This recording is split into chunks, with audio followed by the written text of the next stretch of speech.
От этой истории просто мороз по коже.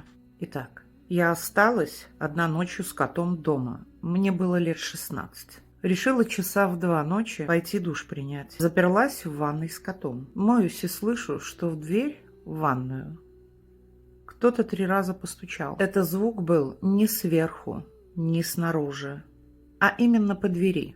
Я подумала, что, может, мама пришла.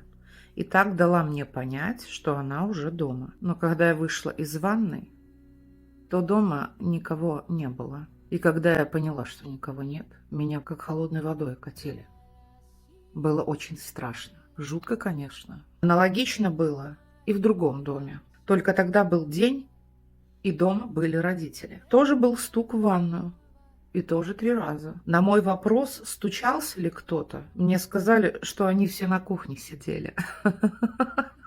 Потом был случай, когда я сидела в своей комнате ночью, и ко мне в дверь постучались, только уже 2 раза.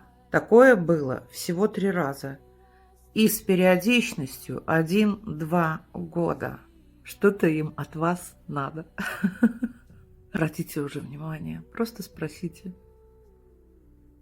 Что надо? Они дадут знать. А с вами пытались как-нибудь связаться? Прокомментируйте. А на сегодня хватит.